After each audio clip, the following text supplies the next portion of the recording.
Bonjour et bienvenue à notre programme d'études bibliques. Depuis un temps, nous parlons Abraham, nous parlons du récit d'Abraham. La dernière fois, nous avons conclu avec l'histoire de 4 rois contre 5, la guerre qu'Abraham a livrée, qui a permis à Abraham de rencontrer Melchisédek. Abraham a lutté dans cette guerre en étant déjà dans la terre des Canaan. Donc quand Dieu, promettait à Abraham, quand Dieu a séparé Abraham de Lot, Dieu lui dit, je te donne cette terre. Et Dieu a indiqué les endroits bien précis. Et Dieu, dans sa plénitude, dans sa seigneurie, Dieu a créé cette histoire de la guerre de 4 rois contre 5 pour laisser Abraham, pour aider Abraham, à posséder la terre des Canaan.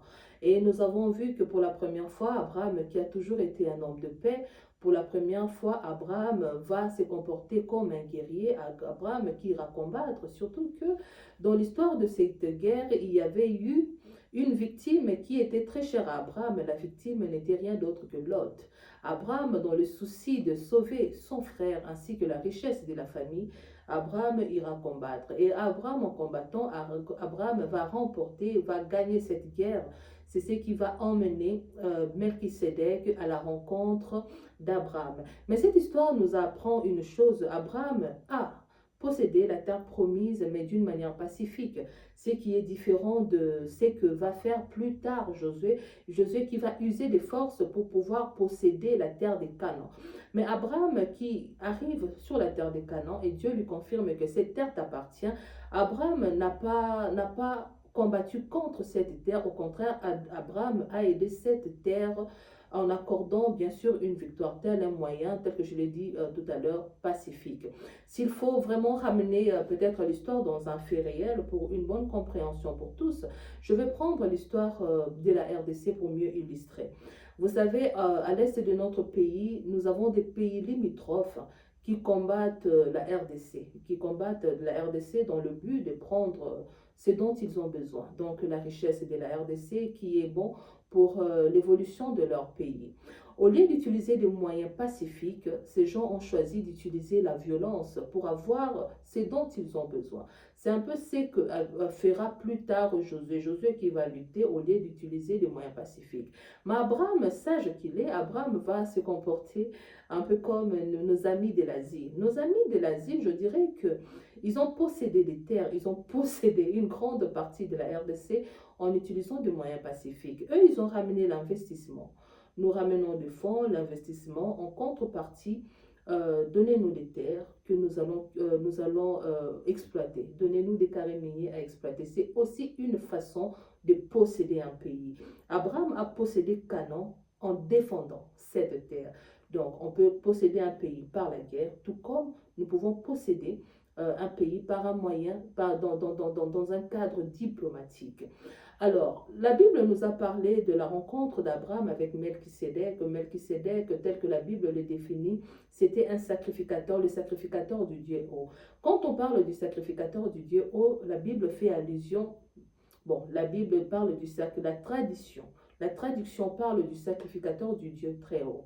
Mais la Bible hébraïque définit le Dieu très haut de Melchisédek comme El Elyon. El Elyon n'est rien d'autre que le Dieu des Cananéens. C'est vrai que plusieurs personnes, en adorant ou en louant, ils parlent de El Elyon. Tu es El Elyon. Mais il faut savoir une chose, quand on parle de El Elyon, on parle de Dieu suprême, du Dieu suprême des Cananéens. Alors, qui t'a parlé de Melchisédek? Melchisédek était sacrificateur de El Elyon, donc le Dieu suprême des Cananéens. Quand Melchisédek s'approche d'Abraham, Melchisédek bénit Abraham au nom de El Elyon. Et Melchisédek qui essaie d'attribuer la victoire d'Abraham à El Elyon, donc le Dieu suprême des Cananéens. Et dans le verset, 2 versets plus tard, Abraham qui va lever sa main vers le ciel en disant au nom de l'Éternel, le Dieu très haut. C'est-à-dire, tu as un Dieu très haut, mais moi j'ai aussi un Dieu très haut qui m'a emmené ici, qui s'appelle l'Éternel. Donc Abraham a attribué sa victoire à l'Éternel plutôt qu'à El Elyon. Et il y avait, là je suis vraiment en train de récapituler rapidement. La Bible, la tradition nous a parlé de la dîme. D'ailleurs, plusieurs personnes en prêchant parlent de la dîme qui a été donnée à Melchisédek par Abraham, et ce qui a emmené plusieurs à parler de Melchisédek comme étant le Dieu puissant.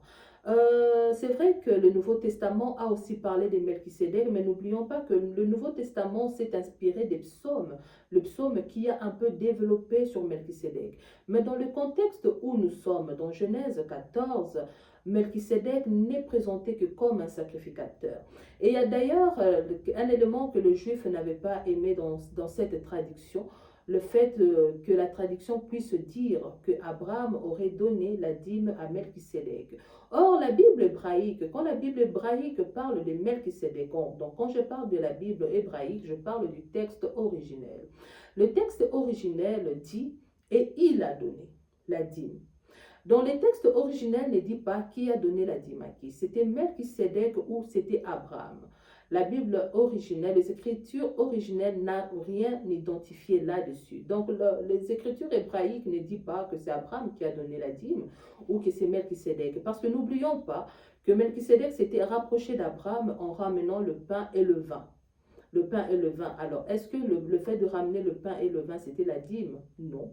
Peut-être pas, peut-être oui, on ne sait pas. Et de l'autre côté, nous avons Abraham qui avait quand même acquis pas mal de richesses dans la guerre. Est-ce que Abraham avait enlevé le 1/10 de tout ce qu'il a pu avoir au moment de l'affrontement pour donner à Melchisédek? Là aussi, ce n'est pas connu. Mais cela m'envoie à ouvrir une parenthèse pour aider les lecteurs dans la compréhension des Écritures. Vous savez, quand le monde a commencé, il n'y avait pas d'écriture. L'écriture va venir un peu plus tard, avant le roi David. Et là, je parle de l'écriture, ce n'est pas l'écriture, bon, l'écriture et la lecture, je dirais. L'écriture et la lecture va intervenir quelques siècles avant l'arrivée du roi David. Et quand on parlait de l'écriture et de la lecture, c'était la classe des élites qui pouvaient lire et écrire. Ce n'était pas donné à tout le monde. Et quand vu que nous sommes dans la Bible, je vais parler de l'écriture hébraïque, ou bon, de l'origine même des écritures. L'écriture a commencé avec des dessins et va finir par évoluer. Maintenant, je vais revenir dans la langue hébraïque. Au début de la langue hébraïque, donc quand la langue hébraïque a commencé, la langue hébraïque a commencé sans voyelle et sans consonne. Il y avait la parole qui était inspirée par Dieu, il y avait la tradition orale qui était transmise. Alors, il y avait, vu que l'écriture n'était pas donnée à tout le monde, il y avait la classe des élites, donc il y avait des personnes, des écrivains, en tout cas c'est le terme le plus moderne que nous pouvons employer, les écrivains qui transcrivaient la tradition orale, qui écrivait pour garder, pour que les écritures, pour que la tradition ne demeure pas chorale, mais pour qu'il y ait des écrits pour perpétrer la culture, pour faire connaître l'histoire aux générations qui vont suivre. Alors, quand l'écriture va commencer en hébreu, il n'y aura pas de voyelles, il n'y aura pas de consonnes. Alors, la lecture était compliquée parce qu'on laissait chacun placer le consonne ou la voyelle où il voulait, dans le but de donner un sens aux Écritures. Parce que les Écritures, pour la plupart, ont été inspirées par Dieu. Il y avait des éléments que Dieu lui-même avait dit aux hommes. Ce qui est vrai, la parole de Dieu ne pouvait être modifiée. Mais pour une bonne compréhension, pour donner un sens, les hommes avaient la liberté de placer le consonne ainsi que le voyelle dans les lettres qui manquaient de consonnes et des voyelles. Alors, ils ont constaté par la suite que le fait de laisser cette liberté à l'homme, les Écritures commençaient à perdre en sens. Alors les écrivains ont commencé eux-mêmes, à placer des consonnes pour que l'interprétation ne soit, pour qu'il n'y ait pas plusieurs interprétations, pour que l'interprétation soit identique. Et quitte à parler maintenant de la tradition, parce que nous le savons, avant la tradition écrite, il y avait d'abord la tradition orale. Mais qui ont commencé, qui sont les pionniers ou les pionnières de cette tradition orale? La tradition orale a commencé avec les femmes. Les hommes allaient au champ pour travailler, Mais les femmes avaient reçu mandat d'éduquer les enfants. Ils restaient à la maison pour éduquer les enfants. Et dans l'éducation des enfants, il y avait l'apprentissage de la lecture et l'apprentissage de l'écriture. Ce qui pourrait nous emmener à dire que les femmes faisaient partie de cette classe des privilégiés. Parce que ce sont eux qui éduquaient les enfants, ce sont eux qui apprenaient la lecture aux enfants. Comment apprendre la lecture si toi-même tu ne sais pas lire? C'est-à-dire les femmes, en tout cas selon l'histoire, les femmes ont appris à lire, en tout cas avant certains hommes. Et d'ailleurs l'histoire nous apprend que même la Bible que nous lisons, il y a des livres qui ont été écrits par les femmes. Mais lors de la transmission, quand on découvre les manuscrits, la majorité des manuscrits étaient anonymes. Les vrais écrivains n'étaient pas connus. Mais pour donner de la valeur aux écritures, on a attribué des manuscrits, on a attribué aux personnages connus. Comme quelqu'un qui inventerait un adage et prendrait le nom d'un président de la République pour coller à cet adage. Il dira, tel président a dit ceci. Les gens accorderont de la valeur à cet adage juste parce qu'il a placé le nom d'un personnage public, d'un homme connu devant cet adage. Mais en réalité, le président en question n'a rien à voir avec cet adage. Le président ne connaît même pas cet adage. Mais le fait que l'adage soit collé au président, ceci donne de la valeur au texte. C'est ce qui s'est passé même dans la Bible. Des fois, on parle de l'apôtre Paul, de Jean, de Luc, il a écrit. Mais il y a des textes qui n'ont pas été écrits par eux. Il y a des textes qui sont arrivés un peu plus tard, après leur existence. C'est-à-dire, logiquement parlant, ce ne sont pas eux qui ont écrit. L'histoire a commencé par la tradition orale. Peut-être que ce sont des témoins ou les femmes. Les femmes, parce que quand on parle de la tradition orale, on parle de femmes. Ce sont les femmes qui contaient les histoires aux enfants. Mais bien sûr que dans les enfants, il y avait des enfants hommes et il y avait des enfants femmes. Plus tard, parce que la femme ne pouvait pas se révéler au grand public. Mais ce sont les histoires racontées par les femmes qui seront écrites et qui seront écrites plus tard. Et parmi les écrivains, il y avait une femme syrienne qui a aussi écrit une grande partie de la Bible. S'il faut prendre un exemple pour faire réfléchir ceux qui nous suivent aujourd'hui, qui t'a parlé par exemple de l'histoire de Ruth. Qui peut conter l'histoire de Ruth mieux que Ruth elle-même? Ok, la belle-mère Naomi avait perdu ses enfants, avait perdu son mari, Ruth qui est allée glaner, et il y a eu l'histoire de Boaz. Il y avait personne, il n'y avait que eux, il n'y avait que elle, pardon. Alors qui peut mieux parler de Ruth mieux que Ruth elle-même? C'est-à-dire, il y a eu des histoires qui ont été écrites par des femmes. Mais bien sûr, la transcription,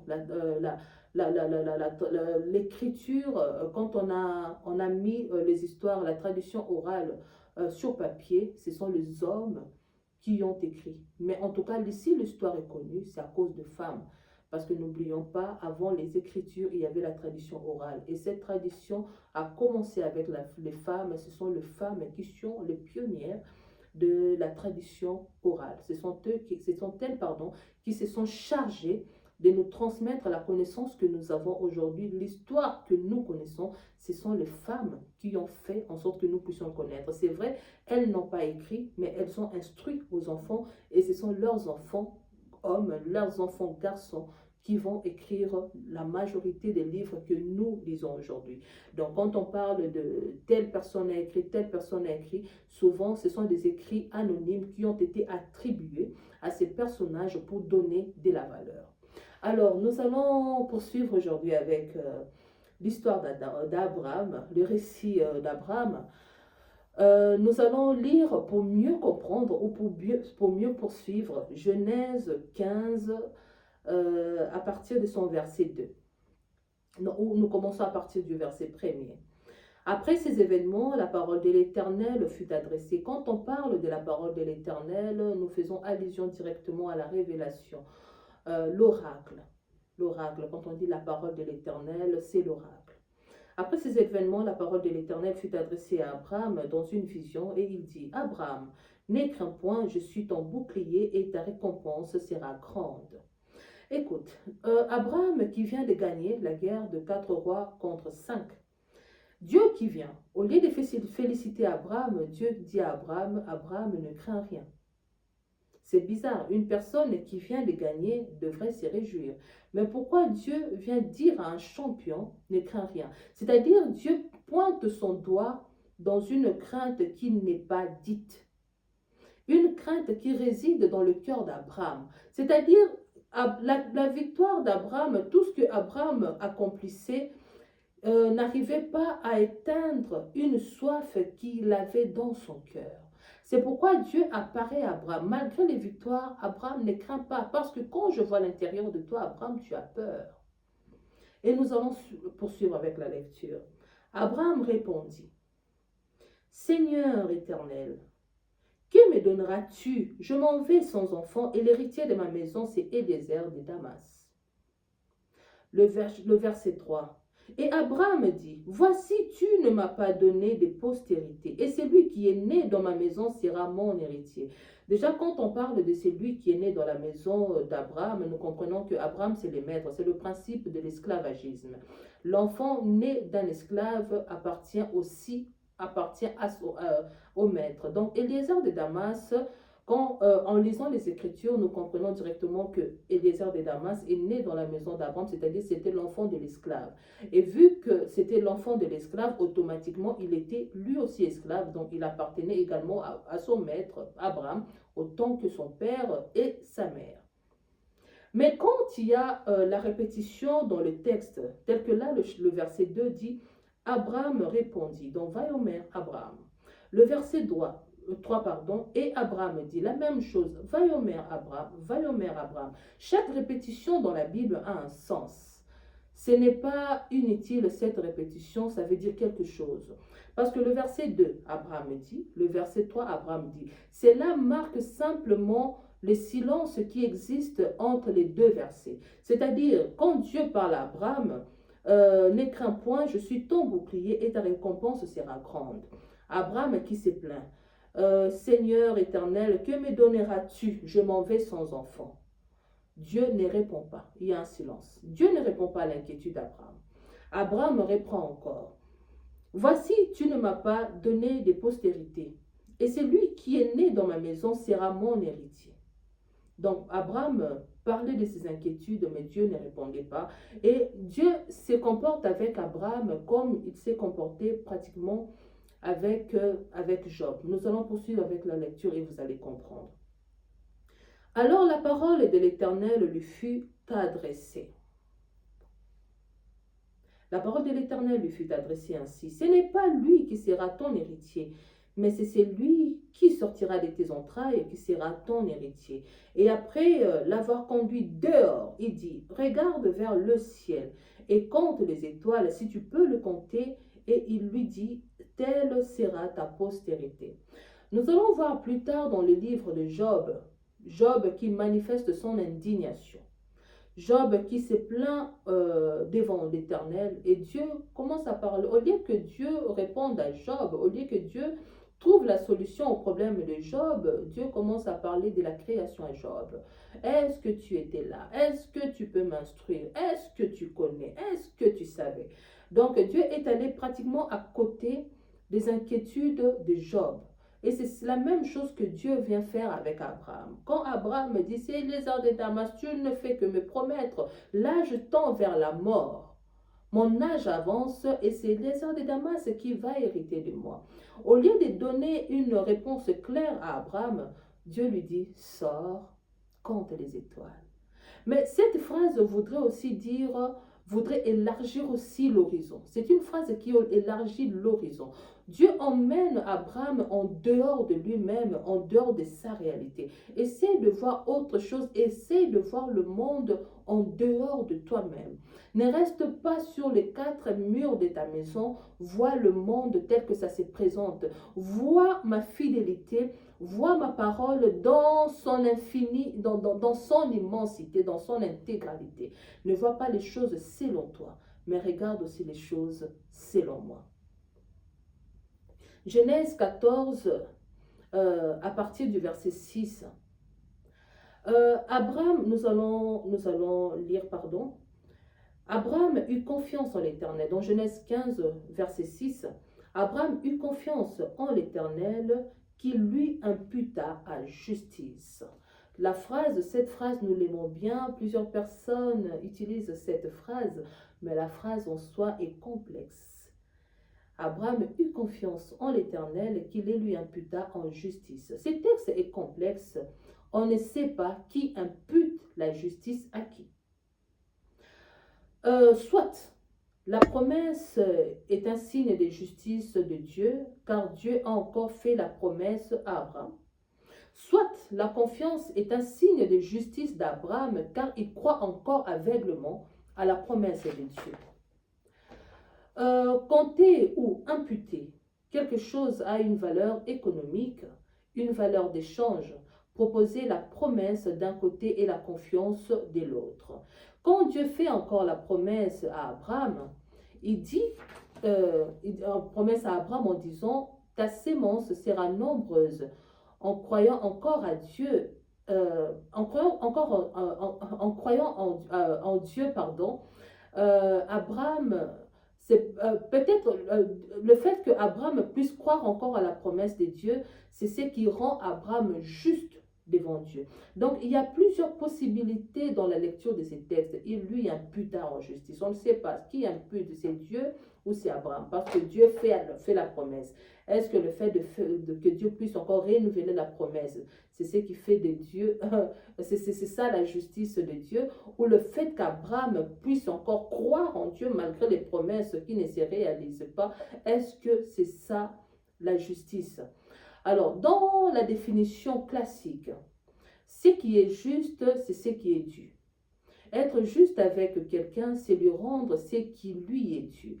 Mais dans la Bible hébraïque, la justice n'est pas due. La justice est une faveur. La justice est comparable à la charité. Là, c'est la Bible hébraïque. En faisant confiance à Dieu, Abraham saute encore dans l'inconnu. Nous allons poursuivre avec la lecture Genèse 15, 27 à 10. L'Éternel lui dit encore, je suis l'Éternel qui t'a fait sortir d'Ur en Chaldée pour te donner en possession ces pays. Abraham répondit, Seigneur Éternel, à quoi connaîtrai-je que je posséderai? Et l'Éternel lui dit, prends une genisse de 3 ans, une chèvre de 3 ans, un bélier de 3 ans, une tourterelle et une jeune colombe. Abraham prit tous ces animaux, les coupa par les milieux et mit chaque morceau l'un vis-à-vis de l'autre, mais il ne partagea point les oiseaux. Ici, la Bible nous parle de l'alliance. L'alliance entre Abraham et Dieu. Dans cette alliance, les représentants du règne animal doivent être morcelés et laissés à terre. Le juif l'appelle l'alliance entre le morceau. Le verset 10 nous parle de quelque chose de très courant dans l'Antiquité, le rite de la conclusion de l'alliance. Les anciens avaient l'habitude ils aimaient bien ces rites-là, l'alliance.